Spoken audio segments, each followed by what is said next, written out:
እንኳን ወደ ሱራ ሚዲያ ፋኖስ በሰላም መጣችሁ። እውነተኛ የታዋቂ ሰዎችን የህይወት ታሪክ፣ ያልተሰሙ እውነታዎችና አነቃቂ ጉዞዎችን የምናይበት ልዩ ቻናላችን ነው። እኔ ሱራፌል ጀማል ነኝ። ዛሬ የዝነኛውና ታዋቂው በዓለማችን ከፍተኛ ተከፋይ የሆነውን የዘሮክን ታሪክ ነው ከውልደት እስከ ስኬት በዝርዝር እንመለከታለን። እስከ ቻናላችን ፍጻሜ ድረስ አብራችሁ ቆዩ። ለቻናላችን አዲስ ከሆናችሁ ደግሞ ሰብስክራይብ፣ ላይክ፣ ሼር እያደረጋችሁ እንዲሁም ደግሞ ለሌሎችም እንዲዳረስ ኮፒ ሊንክ እያደረጋችሁ ለሌሎችም ላኩ። እስከ ፕሮግራማችን ፍጻሜ ድረስ አብራችሁ ቆዩ። ሱራ ነኝ። አዬ ወደ ታሪኩ። ታሪካችን የሚጀምረው ግንቦት 2 ቀን 1972 ዓ.ም በካሊፎርኒያ ግዛት ውስጥ ነው። ጁን ዳግላስ ጆንሰን ሲወለድ በደም ውስጥ የትግል ጥበብ እንደሚፈስ ማንም አልተጠራጠረም። አባቱ ሮክ ጆንሰን በታሪክ ለመጀመሪያ ጊዜ የWWE ታግ ቡድን ሻምፒዮን መሆን የቻለ ጥቁር አሜሪካዊ ሲሆን እናቱ አታ ጆንሰን ደግሞ የሳማዊ ታዋቂ የታጋዮች ቤተሰብ ዘር ናት። ነገር ግን የጁንን የልጅነት ህይወቱን አልጋ በአልጋ አልነበረም። ቤተሰቡ ቋሚ መኖሪያ ስላልነበራቸው በልጅነቱ ከ13 በላይ የተለያዩ ቤቶች ውስጥ ቀያይረዋል። ህይወት እጅግ የከበደች ግን ጁንን ገና በ14 ዓመቱ ልጅ እያለ ነበር። አንድ ቀን ጁን እና እናቱ ወደ ቤታቸው ሲመለሱ በበራቸው ላይ ከቤት ውጡ የሚል ማስጠንቀቂያ ተለጥፎ አገኙ። የቤት ኪራይ መክፈል ባለመቻላቸው ንብረታቸው በሙሉ ወደ ውጭ ተጥሎ ነበር። ያን ቀን ጁን እናቱን ሲያያት በውስጡ ትልቅ ውሳኔ ወሰነ። ከእንግዲህ ወዲህ ቤተሰቤ እንዲህ አይቸገርም አለ። ይህም ቀጭን ወደ ስፖርት ዓለም እንዲገባ አደረገው። በሁለተኛ ደረጃ ትምህርት ቤት እያለ በአካል ብቃትና በእግር ኳስ አሜሪካ ፉትቦል ችሎታ ላይ መታየት ጀመረ። ብዙም ሳይቆይም የዩኒቨርሲቲ ኦፍ ሚያሚ ሙሉ የትምህርት ዕድል አግኝቶ ህልሙን ማሳደድ ጀመረ። I don't ever slow up, no I don't take shit. I got no love for the fakeness. If you wanna play tough and wanna hate this, I'll always show up. I don't ever slow up, no I don't take shit. I got no love for the fakeness. If you wanna play tough and wanna hate this, I'll always show up and make a statement. I don't ever slow up, no I don't take shit. I got no love for the fakeness. If you wanna play tough and wanna hate this, I'll always show up and make a statement. Everything I do so instinctive and so passionate. Every word I move so descriptive like an adjective. I got a vendetta against people who patented being negative when you should be getting after it.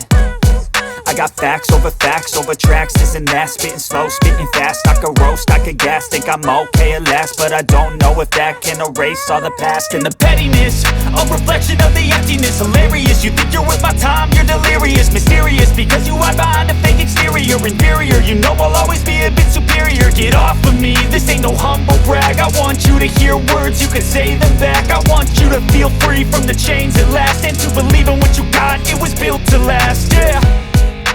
Now that I've been put through hell, I never got anyone's help.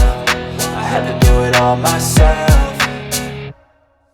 I don't ever slow up, no I don't take shit. I got no love for the fakeness. If you wanna play tough and wanna hate this, I'll always show up and make a statement. I don't ever slow up, no I don't take shit. I got no love for the fakeness. If you wanna play tough and wanna hate this, I'll always show up and make a statement. Gonna learn the consequence of being incompetent. Mental health is confidence, dreams and some honestness. I'm not here to save the day, that's for you to take away. I could play a million mind games, but instead I say something not illogical, something that is topical. Rub it on and watch it go, make yourself unstoppable. Dreams are irresponsible, but they're always possible. If you just believe, you could be so remarkable. Thoughts in my head, a collage and they spread. I'll be great one day, going off of my meds. No, I'm not giving up, no, I'm not giving in. I will make it to the top, taking off in the wind. I gotta make it, I'm saving every day to taste it. I'm patient, but my mind, it can hardly take it. I'm chasing a dream that I've had for several ages. A vacant, modern kingdom for the taking. Now that I've been put through hell, I never got anyone's help. 8 ጊዜ ዓለም ሻምፒዮን በማሸነፍ በስፖርት ዓለም ላይ ንጉስ ሆነ። ዘሮክ በWWE የከፍታ ጫና ላይ ያለ ሌላ ትልቅ ህልም ማሳደድ ጀመረ። ሆሊውድ ብዙውን ጊዜ ተጠራጥረውት ነበር።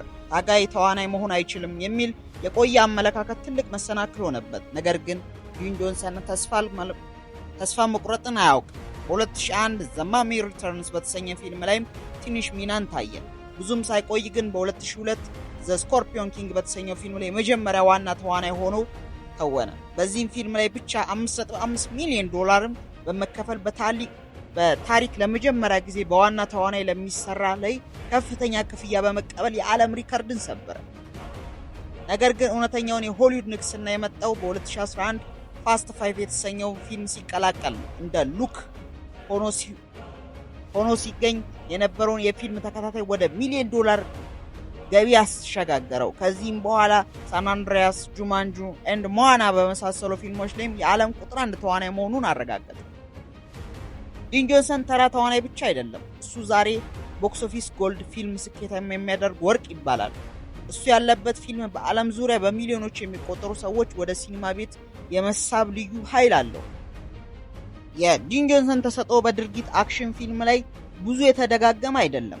በአውሮፓውያን አቆጣጠር በ2016 በዲዝኒው ሞአና ፊልም ላይም ለታላቅ ማዊ ድምፃዊ በመስጠት ዓለምን አስገርሟል። በዚህ ፊልም ላይም ዌልካም የተሰኘውን ዘፈን በመስፈን ድምፃዊ መሆኑንም እንደሚችልም አሳይቷል። ይህም ፊልም ብቻውን ከ$600 ሚሊዮን በላይ ገቢን አስገኝቷል።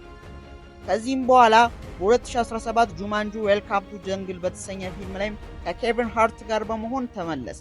ይህም ፊልም ለዲዊን ትልቅ ፈተና ነበር፣ ምክንያቱም የድሮን ተወዳጅ ፊልም በዘመናዊ መልኩ ማቅረብ ነበረበት። ውጤቱ ግን አስገራሚ ነበር። ፊልሙም ወደ $1 ሚሊዮን የሚጠጋ ገቢን በመሰብሰብ የዓመቱ ቁንጮ ሆነ። ዲን ጆንሰን ሁልጊዜም ትልልቅ ነገሮችን ማለም ይወዳል።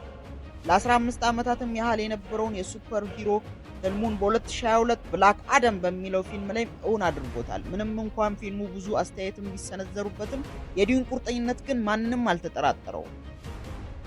ዘ ስካይ ኪፐር ኤንድ ራምፔጅ ባሉ ፊልሞች ደግሞ ግዙፍ አደገኛ ብዙ ብቻውን ሲቋቋም እናያለን። ዲን ጆንሰን ዛሬ ላይ የሆሊውድ ንጉስ ብቻ አይደለም፣ እሱ ራሱን የቻለ ትልቅ የንግድ ብራንድ ነው። ዲን ጆንሰን ዛሬ ላለበት ክብርና ዝና እንዲበቃ የረዳው ትልቅ ሚስተር ዲሲፕሊን ነው። ዓለም ገና ተኝታ እያለ እሱ ከሌሊቱ 10 ሰዓት ላይ ይነሳል። የራሱም የግል ጂም የሆነውን አይረን ፓራዳይስ የብረት ገፊዎች ብሎ የሰየመውን ቦታ የእሱ ቤተ መቅደስ ነው። ሁልጊዜም በክፍሉ ውስጥ ጠንካራ ሰራተኛ አንተ ሁን የሚለውን መርሆች ዛሬም ድረስ አልተቀየረም። ነገር ግን ዲን ተዋናይና ታጋይ ብቻ አይደለም፣ እሱ ስኬታማ ቢዝነስማን ነው። የራሱ የፊልም ማምረቻ ድርጅት 7 ቡክ ፕሮዳክሽን ትልልቅ ፊልሞችን ያመርታል። እንዲሁም የመጠጥ ብራንድና ከአንደር አርሞር ጋር ያለውን የልብስ መስመር በሚሊዮኖች የሚቆጠሩ ሰዎችን ይደርሳሉ። ይህ ሁሉ ሀብትና ዝና ግን ዲንን አልቀየረውም። እናቱ አታ ጆንሰንን ሰርፕራይዝ ሊያደርግና መኪና ወይም ቤት ሊገዛላት ማየት የተለመደ ነው። ለሶስት ልጆቹም ያለውን ፍቅርና ለደጋፊዎቹ የሚሰጠውን ክብር እሱን ለየት ያደርገዋል። የዲን ጆንሰን ታሪክ የሚያስተምረው አንድ ትልቅ እውነት አለ። የትም ብትሆን ምንም ቢጎድልን በኪሳችን $7 ብቻ ቢኖረንም ተስፋ ካለ መቁረጥና ጠንከረን ከመስራት ሰማይ እንኳን ገደብ ሊኖረን አይችልም። የዲን ዘ ሮክ የህይወት ጉዞ ይህን ይመስላል። ከውድቀት ወደ ስኬት፣ ከ$7 ወደ $1 ሚሊዮን። የእርሶን ተወዳጅ የዘ ሮክ ፊልም የትኛው ነው? ኮሜንት ላይ አጋሩ። ይህ ቪዲዮ ከተመቻችሁ ላይክ ማድረጋችሁንም አትርሱ። እንዲሁም ሌላም እንዲህ አነቃቂ ቪዲዮ እንዲሰራላችሁ ከፈለጋችሁ የምትወዱትን የአክተር ስም በኮሜንት ላይ ጥቀሱልኝ፣ እሰራላችኋለሁ። እንዲህ አይነትም አነቃቂ ታዋቂ ሰዎችን ታሪክ እንዲደርሳችሁ ሱራ ሚዲያ ፋኖስን ሰብስክራይብ አድርጉ። በሚቀጥለው ቪዲዮ እስከምንገናኝ ድረስ ሰላም። So let's zoom out.